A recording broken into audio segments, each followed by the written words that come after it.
जगदीश का अर्थ ही होता है जगत प्लस ईश, जगदीश। तो संपूर्ण सृष्टि का मालिक है, पूरी दुनिया ब्रह्मा बनकर उसने बनाई, विष्णु बनकर पालन और रुद्र बनकर के जिसने उसका संरक्षण किया। ऐसे भगवान को हम और आप वंदन करते हैं, प्रणाम करते हैं। उसके प्रकाश से ये सब कुछ प्रकाशित हो रहा है। जो हृदय में आकर के बैठ जाता है तो मनुष्य बनकर के भी वह लोग देवताओं की जीवनी जी लेते हैं। श्रीमद् भागवत में ऐसे परम सत्य से भगवान वेद व्यास ने वंदन प्रणाम करते हुए कलम आगे बढ़ाई। जिस परम सत्य की चर्चा जिस ग्रंथ में वो कर रहे थे तो एकाएक उन्हें ध्यान आया, भागवत तो सब सुनेंगे लेकिन ये भागवत किसको फायदा देगी। हाल ही उन्होंने नीचे लिख दिया। नीचे का श्लोक भी बड़ा अद्भुत है, गजब का है। धर्म प्रोज्यत कई त्रिवोत्र परमो निर्मसराणाम सदाम वेदम वास्तव मत्र वस्तु शिवदम तापत्रयोन्मूलनम। श्रीमद्भागवते महामुनिकृते किंबा परैरीश्वरा सद्य हृदय वरुद तेत्र कृतभि सुश्रुवित्तक्षणात्। इसमें वर्णन धर्म प्रोज्यत के त्रिवोत्र परमो, जिनके जीवन में प्रोज्यत धर्म होगा भागवत उनके लिए आनंद कर देगी। प्रोज्यत धर्म क्या होता है? प्रोज्यत धर्म क्या है? जिस धर्म में छल कपट नहीं है, राग द्वेष नहीं है और जिस धर्म में किसी भी प्रकार की मांग नहीं है उसको प्रोज्यत धर्म कहते हैं। भागवत बिना मांग के सुनिए, भागवत भगवान को उतार देगी। ये भागवत की महिमा है, इसमें मांगे नहीं, निष्कामता के साथ ये कथा सुनी जाए, कथा आनंद भर देगी, कल्याण कर देगी। इसमें तो बिना मांगे सब कुछ मिल जाता है। मांगने से तो लिमिट में, सीमा में मिलता है, बिना मांगे हुए भगवान वस्तु भी दे देते हैं और अपने आप को भी दे देते हैं। तो परमात्मा जब अपने आप को दे देता है तो वो तो बड़ी अद्भुत बात हो जाती है। रामायण में कथा आती है, राम जी चित्रकूट में थे तो यह सुदकोल किरातन पाई, वहां के वनवासी लोगों को समाचार मिला और वह भगवान प्रभु श्री राम जी के दर्शन करने को आए। उससे पहले देवता भी आए थे, चले गए। अब ये वनवासी लोग आए। बहुत सुनने लायक बात है। उनकी आंख में आंसू थे, राम जी को पहली बार देखा था। गरीब लोग बहुत भोले होते हैं और मुझे लगता है वो गरीब ही अमीर है। पैसा ही तो नहीं है लेकिन संपत्ति का मालिक उनके पास होता है। हाँ, उनके अंदर बहुत श्रद्धा होती है, बहुत श्रद्धालु होते हैं। गुरु लोग, संत लोग उनके घर पहुंच जाएं, उन्हें इतनी खुशी होती है। पैसे वालों के घर में तो प्रणाम करते हुए वो जूते चप्पल भी नहीं उतारते, श्रद्धा ही नहीं है। जूतियां चप्पल पहनकर किसी को प्रणाम करना पुण्यों को कुल्हाड़ी मारना है, छीण हो जाते हैं पुण्य। वो जूते चप्पल पहन के ही मन होता नहीं है तो भी फिर सबको दिखाने के लिए वो झुकना पड़ता है। लेकिन उन लोगों को देखें आप जिनके पास संसार की सामग्रियां नहीं है लेकिन सामग्रियों को रचने वाला भगवान है उनके पास। तो वह वनवासी लोग आए, लंबे होके उन्होंने प्रणाम किया। राम जी ने खड़े होकर सबको उठाया, छाती से लगाया। तो सब अपना अपना समाचार बताने लगे। राम जी की आंखें भर आईं। अब वह लोग बोले, प्रभु अब हम चलते हैं। किसी ने कहा हमें गाय भैंस का दूध निकालना है, किसी ने कहा हमें कुएं से पानी भरना है, किसी ने कहा हमारी लकड़ी के गट्ठर पड़े हुए हैं, उन्हें बाजार में बेच करके जो पैसा मिलेगा उससे राशन का सामान आवेगा। मेरे प्रभु श्री राम जी जब वो चलने लगे तो सबको फल देने लगे। वो भील लोग, वनवासी लोग, आंख में आंसू आ गए, रो पड़े। कहने लगे प्रभु ये नहीं चाहिए। भगवान ने कहा क्यों? तुमसे पहले जो आए, तुम्हें पता है ये बंद पड़ा है, ये दिक्कत हो रही है, मालूम है, जानकारी है। वो कहाँ है दूसरा, उसको बुला बुला बुला, ये मुझे तुम पता है ना, ये देख लेते। वो कहाँ है? कहाँ है वो? है कहाँ वो? कहाँ है वो? मैं जो पूछ रहा हूँ वो तो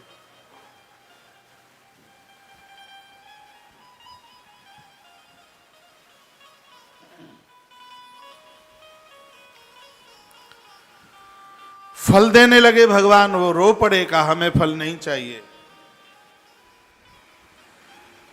मेरे प्रभु जी ने कहा कि जो और आए थे वो सब फल लेके गए, तुम्हें क्यों नहीं चाहिए?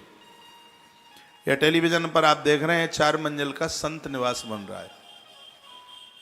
गौशाला में आयोजन करने के लिए महात्मा लोग, महापुरुष लोग आएंगे, जो अभी पीछे वीडियो रह गई है, उनके लिए आवास बनाया जा रहा है। बहुत लग्जरी, बहुत सब व्यवस्थाएं आधुनिक हिसाब से उनके ये कुटीर ये बन रहे हैं, और ये आने वाली ब्रज यात्रा तक ये पूरे हो जाएंगे।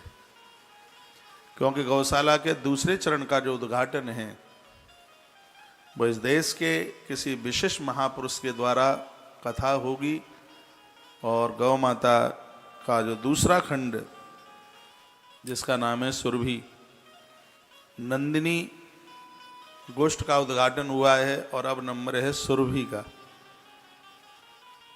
देश का कोई बहुत बड़ा गौभक्त महात्मा ही कथा का गायन करके, और उसके द्वितीय चरण का उद्घाटन तभी होगा, उनके लिए व्यवस्था हो रही है। उनका पूरा समग्र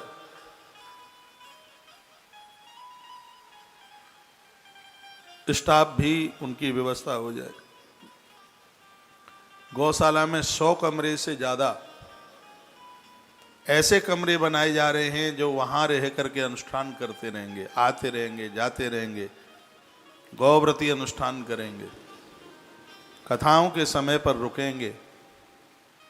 उनके लिए भी एक 4 मंजिल की बिल्डिंग तैयार हो रही है, जिसकी आज हम कुछ फुटेज लेके आए। कथा के बाद में मैं चला गया था, नीचे से वो बड़ा जबरदस्त वो सब पूरा का पूरा वो उठाया जा रहा है।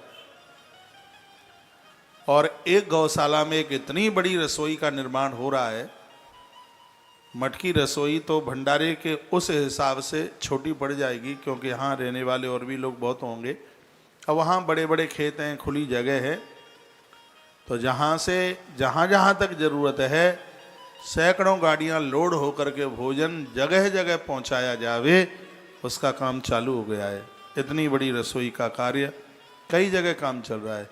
नंदीशाला का काम, गौवत्स का काम, इधर मठ का काम, उधर गौशाला का काम, ये आप देख रहे हैं। ये वहाँ पर लगभग 100 कमरों से ज़्यादा ऐसे कमरे बन रहे हैं। 4 मंजिल की बिल्डिंग है, और ये उनके लिए है जो अनुष्ठान करने के लिए आएंगे।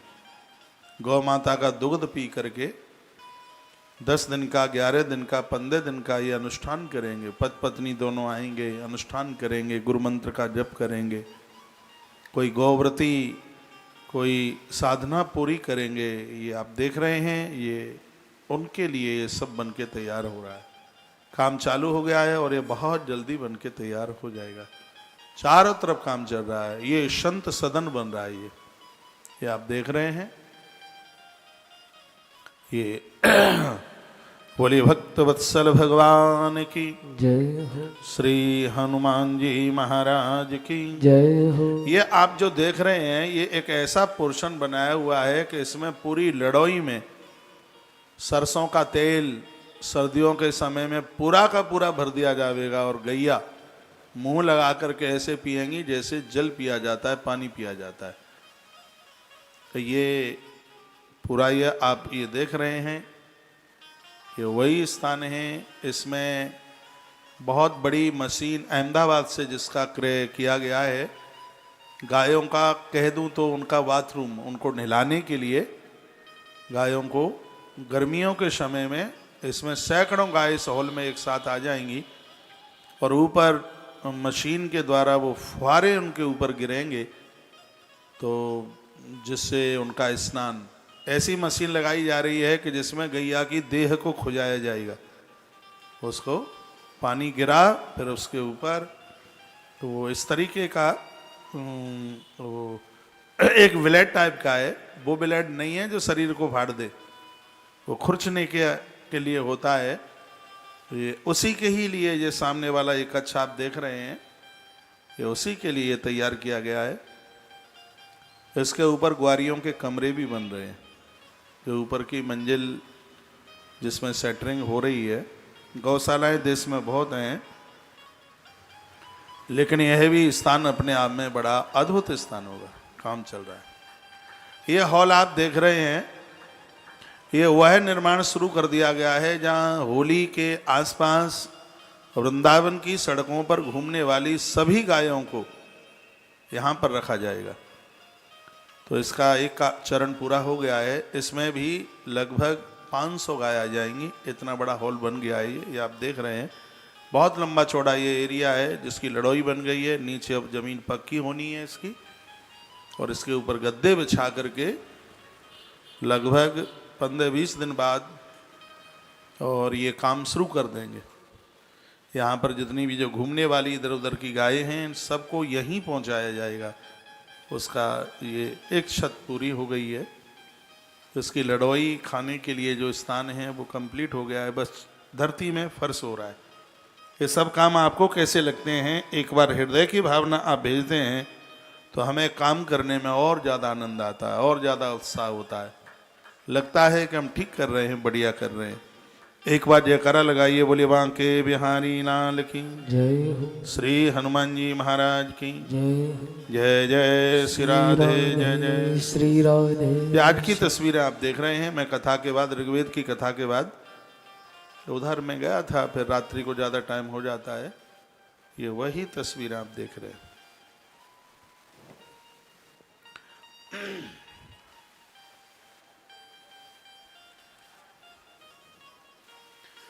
श्रीमद् भागवत जी के आरंभ के दोनों श्लोक बड़े अद्भुत हैं। तीसरा श्लोक देखिए, निगम कल्प तरोर गलितम फलम सुख मुखादिमृत द्रव संयुतम पेबत भागवतम रसमालय मुहुरहु रसिका भुवि भावुका। भागवत का ये दिव्य अमृत ये भावुक लोगों के लिए, बड़भागियों के लिए, भाग्यशालियों के लिए, जो भावुक लोग हैं इसको वही पी पाएंगे। ये सबकी खुराक नहीं है। और ऐसा रस है जो मुंह से नहीं, जो कानों से पिया जाएगा। क्योंकि इस कथा रूपी अमृत को जब कानों से पिया जाता है तो हृदय में 3 चीजें बैठती हैं आके, एक परमात्मा, एक वैराग और एक शांति, या ज्ञान वैराग और भक्ति। प्रमाण इस बात के लिए राम जी ने पूछा था गुरुजी वाल्मीकि को, हम कहाँ रहे? तो उन्होंने यही तो कहा था, जो अपने कानों से आपकी कथा के अमृत को पी रहे हैं। जिनके श्रवण समुद्र समाना, जिनके श्रवण समुद्र समाना,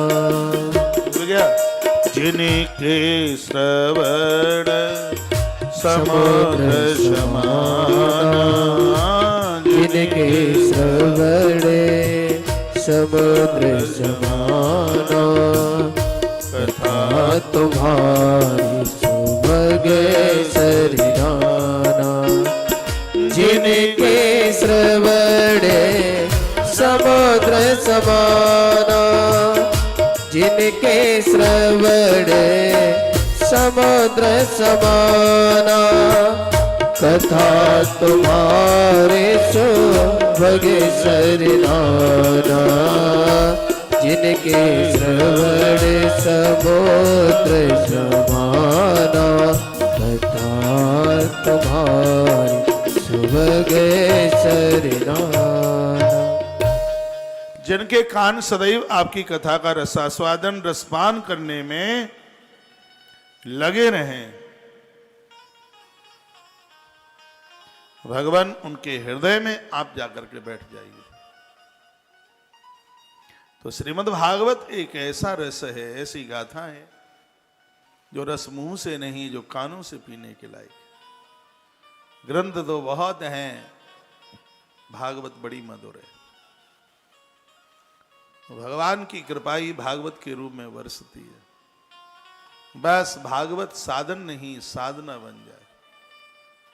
परमात्मा की कृपा के रूप में इसको स्वीकार कीजिए और ठाकुर जी की कथाएं सुनने को मिलें तो भगवान को एक विशेष रूप से धन्यवाद कीजिए। धरती पर ये दैवीय संपदा के साथ जीवन जीने की बात कही गई है। आप कथा सुन रहे हैं, बहुत लोग कुकर्मी कितने कुकर्मों में लगे होंगे, कोई जीवन नहीं है उनका। आज ऋग्वेद में बड़ा सुंदर वर्णन आया था, परमात्मा ने हमें क्यों जन्म दिया है? अपनी जिंदगी को सुंदर बनाने के लिए, श्रेष्ठ कर्म करने के लिए ईश्वर ने ये जीवन दिया। आज ही की बात आज सुन रहे थे।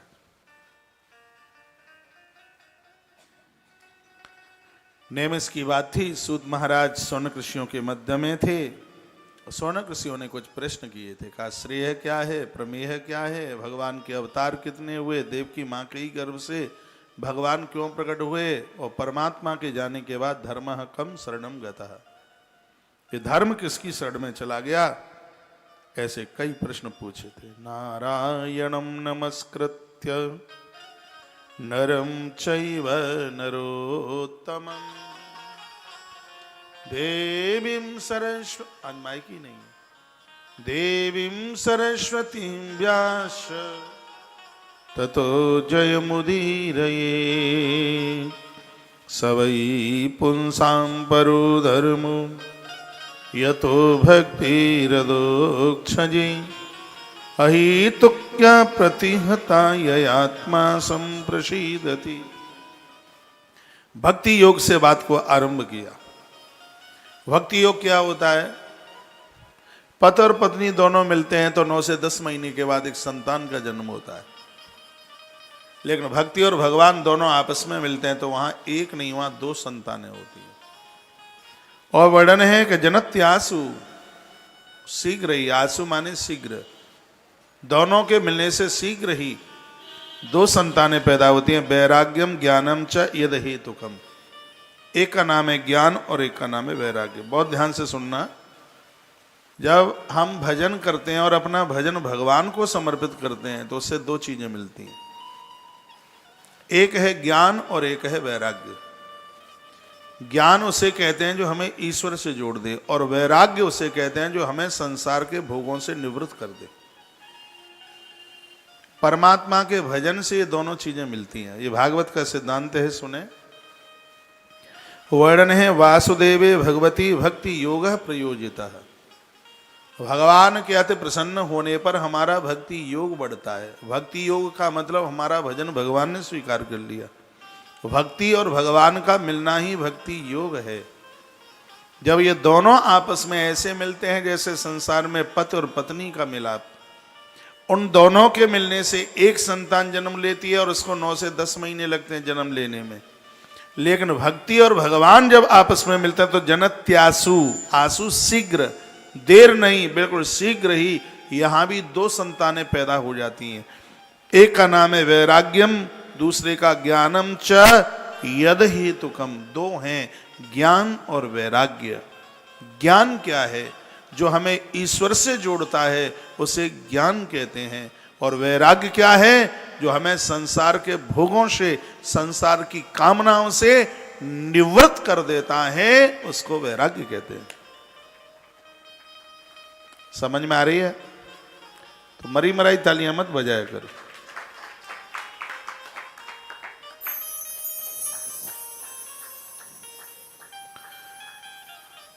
तो यहां से कथा को आरंभ किया। दोनों चीजें जीवन में बहुत ज्यादा जरूरी है। ज्ञान भी चाहिए और वैराग्य भी चाहिए। ज्ञान का मतलब किताबें पढ़ लेना नहीं है। ज्ञान का मतलब है ईश्वर की स्मृति हो जाए, देह से उठ जाए ज्ञान।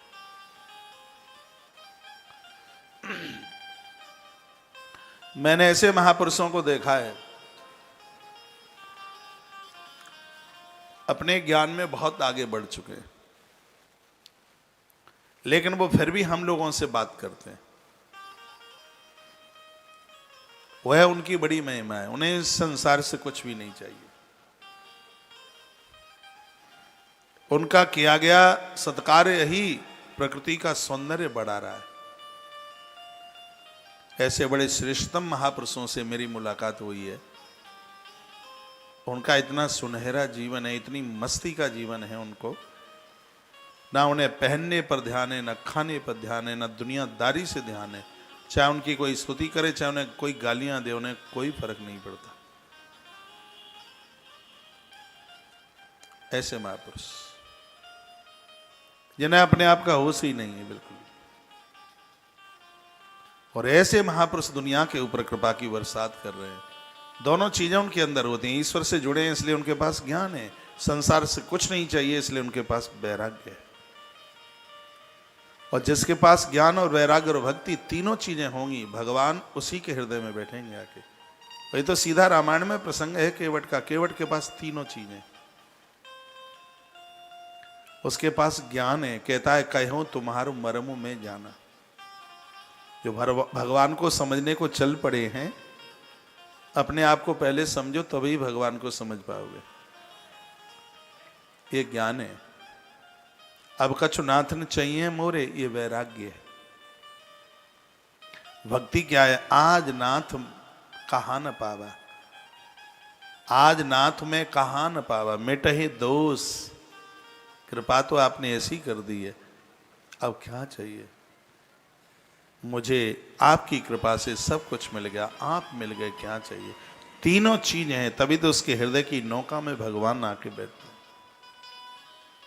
तो श्रीमद् भागवत जी आपकी हृदय रूपी नाव में भगवान को आके विराजित कर देती है।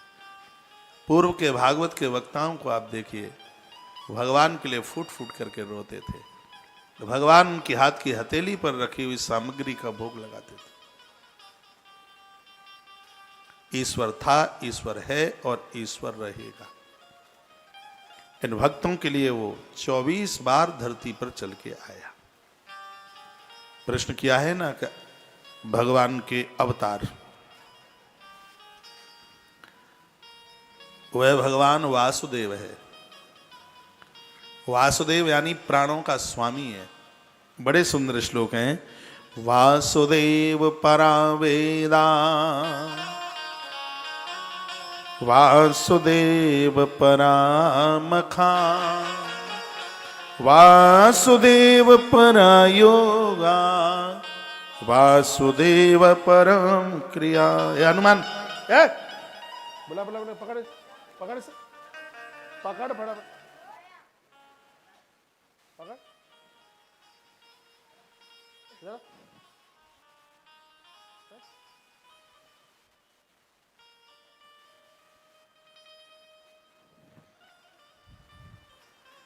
वासुदेव परावेदा, वासुदेव परामखा, वासुदेव परायोगा, वासुदेव पराक्रिया, वासुदेव परम ज्ञानम, वासुदेव परम तपः, वासुदेव परो धर्मो, वासुदेव परागति।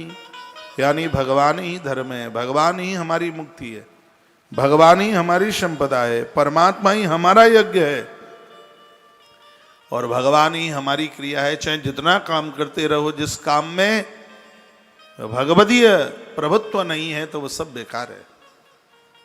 कार्य भी ऐसा हो जो भगवान के लिए समर्पित हो रहा हो। हमारा हर कार्य परमात्मा से जुड़ा हुआ होना चाहिए।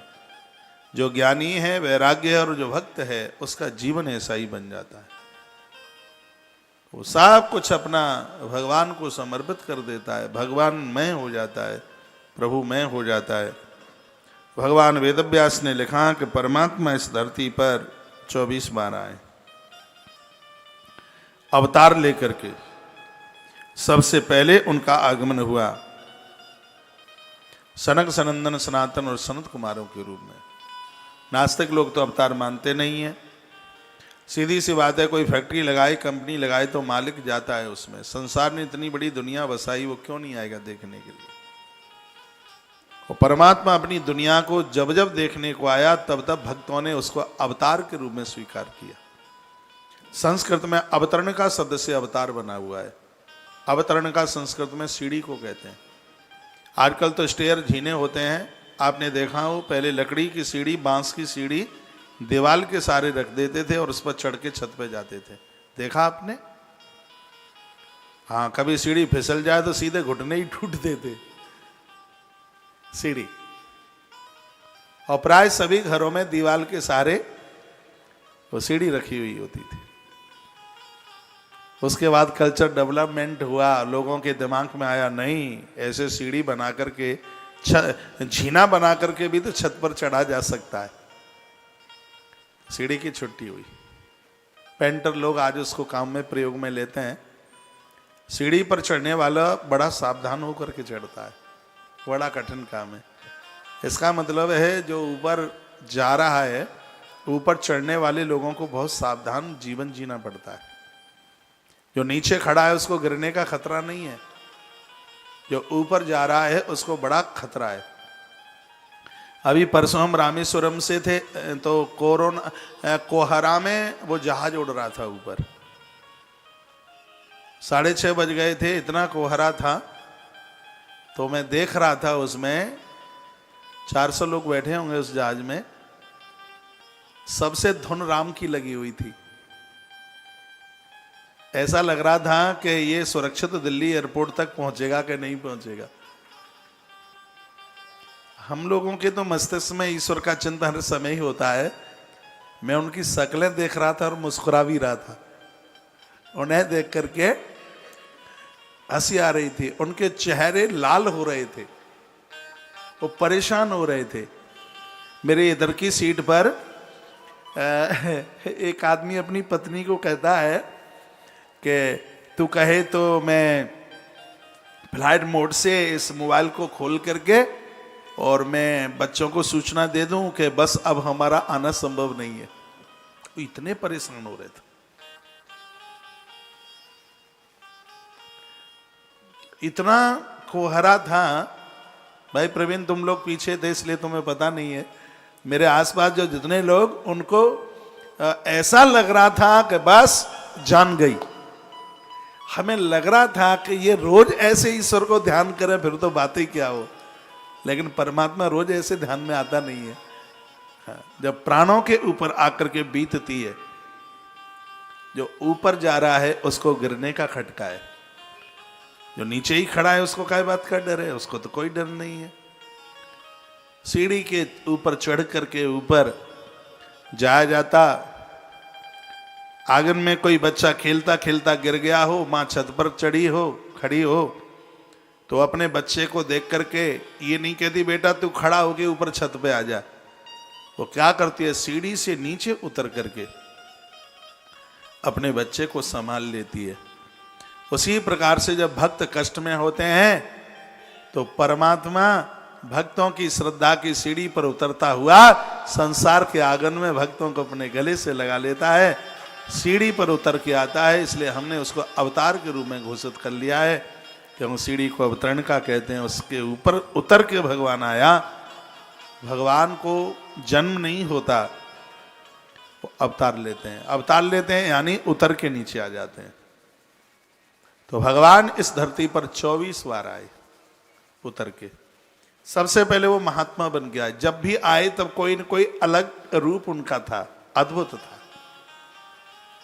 सबसे पहले 5-5 साल के बटुक ब्राह्मण बच्चे बन के आए वह, और उनको नाम सनत कुमार नाम रखा गया। यह उनका पहला अवतार था। भगवान ब्रह्मचारी बन के आए, महात्मा बनकर के आए। इसलिए महात्मा परमात्मा के ज्येष्ठ हैं। ईश्वर सबसे पहले महात्मा महापुरुष बन के आए। सनत कुमारों का जो अवतार है, एक ब्रह्मचर्य सुरक्षित अवतार इसको माना गया। जिनकी उम्र बड़ी होने पर भी वो 5 वर्ष के ही लगते थे। ये पहला अवतार था भगवान का, जिसमें भगवान ने कहा था अपनी इंद्रियों को संयमित करो। तो ही तुम ढंग का अच्छा सा बढ़िया सा जीवन जी सकते हो। उन्होंने जगत को शिक्षा दी थी, स एव प्रथमं देव कौमारम सर्गमास्थिता चचार दुष्शरम ब्रह्म ब्रह्मचर्यम अखंडितम। विवाह से पहले बेटियों को कुमारी कहा जाता है और बेटों को कुमार कहा जाता है। विनय कुमार, विजय कुमार, राम कुमार, राजकुमार, यही नाम होते हैं। लेकिन कुमार का सही व्याख्यान यह है कि उनका कौमार धर्म सुरक्षित हो, वो ही कुमार है। जिनका कौमारत्व जिनका सुरक्षित है वो कुमार है। इनके पास में ब्रह्मचर्य संयम, ये ब्रह्मचर्य धर्म के ये धनी रहे। और ये पहले अवतार में इन्होंने, भगवान ने इस बात का बहुत प्रचार किया। मैं कहता हूं जिंदगी की सबसे बड़ी शक्ति है, सबसे बड़ी ताकत है ब्रह्मचर्य साधना। लंका किसने जलाई है? हनुमान जी ने नहीं, हनुमंत लाल जी के ब्रह्म संयम ने लंका को जला करके राख कर दिया। पूज्य स्वामी विवेकानंद जी महाराज इस गुण के बहुत धनी महापुरुष थे। ये बिल्कुल संयम, ये बिल्कुल सही नहीं है जो अविवाहित हैं और वो ब्रह्मचारी हैं, और जो विवाहित हैं वो दुराचारी हैं। ऐसा नहीं हो सकता कभी भी। ऐसे पूर्व के कई कथानक पढ़ने को, लक्ष्मण, विदेह, नरेश, इनकी कथाएं पढ़ने को मिलती हैं। भगवान ब्रह्मचारी के रूप में प्रथम अवतार में आके प्रकट होते हैं। द्वितीयं तु भवायांश रसातलगतां महीं उदर्वशन्नुपादत्त यज्ञे सौकरं बपू। दूसरे अवतार में मेरे भगवान वराह बन के आए। वराह का अर्थ होता है श्रेष्ठ, श्रेष्ठ दिन। वर प्लस आहा, वराह। वर माने श्रेष्ठ, आहा माने दिन। जिंदगी के श्रेष्ठ दिवस को ही वराह कहते हैं। श्रेष्ठ दिन क्या है? पूर्णमासी, अमावस्या, अष्टमी, शिवरात्रि नहीं। दिन वो श्रेष्ठ है जिस दिन में कुछ अच्छा किया गया हो। यदि किसी के लिए बुरा किया है तो गुरु पूर्णिमा भी बहुत खतरनाक हो सकती है। दिन वही बढ़िया है जिस दिन हम कुछ अच्छा करें। इसलिए हे श्रेष्ठ जनों, मैं निवेदन करूंगा कि अपने हर दिन को सुंदर बनाइए। किसी भी दिन में हमसे अपराध ना हो, उल्टा पुल्टा ना हो। हर दिन को वराह बनाएं, श्रेष्ठ दिवस बनाएं। तो इस अवतार में भगवान का यही संदेश है। और भगवान वराहदेव प्रकट हुए, धरती माता को जिन्होंने अपनी गृहिणी बनाया। अब ये पूरी बातें तो हम वराह पुराण में बता ही चुके हैं। अभी तक लिस्ट पढ़ रहे हैं भगवान के 24 अवतारों की। अगला अवतार तृतीय ऋषि सर्गम च देवर्षितमुपेतसा। तीसरे अवतार में देवर्षि नारद जी, जिन्होंने बड़े बड़े ग्रंथ लिखे हैं बाबा नारद ने। उनमें एक है नारद भक्ति सूत्र, 84 सूत्र हैं, जिसमें 84। ईश्वर से कैसे प्रेम किया जा सकता है देवर्षि नारद जी ने बताया। इतना अद्भुत ग्रंथ जिनके द्वारा प्रचलित हुआ, वो भगवान तीसरे अवतार में नारद बनकर के चला गया। नारद बनकर के आए तीसरे अवतार में। चौथे अवतार में नर नारायण। पंचमा कपिलो नाम सिद्धेश कालवे प्लुतम। पांचवें अवतार में भगवान कपिल नारायण के रूप में प्रकट हुए।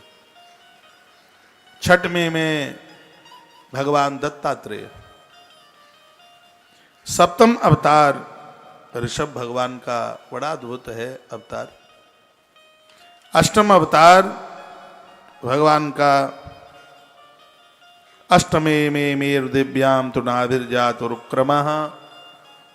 परमात्मा ने यज्ञ रूप में, अगला पृथु रूप में भगवान दसमा, मत्स्य, धन्वंतरी, मोहिनी, ये भगवान के अवतार हुए। 14वें अवतार में भगवान नरसिंह देवता, 14वें अवतार, चतुर्दशम नारसिंहम, 14वां अवतार नरसिंह। मंदिर में प्रवेश करो, देहली पर हाथ लगा करके नरसिंह देवता को प्रणाम किया जाता है। घर में प्रवेश करते समय, ऑफिस में प्रवेश करते समय जब भी देहली को छुए भगवान नरसिंह देवता को प्रणाम। हनुमान जी लंका की देहली पर पाम रख रहे हैं, क्या बोलते हैं? प्रविश नगर की जय सबका, प्रवेश नगर की जय सबका, क्या हो गया तुम्हें आज? राखे कौशलपुर राजा, प्रवेश नगर की जय सबका जा, हृदय राखे कौशलपुर राजा, मसक समाने रूप कपिधरी, मसक समाने रूप कपिधरही, लंका ही चले सो मेरे नर हरही, लंका ही चले सो मेरे नर हरही। हनुमान जी लंका में प्रवेश करते हैं, लंका हाथ चले हु सुमेरे नर हरि। भगवान नरसिंह देव को वंदन, प्रणाम।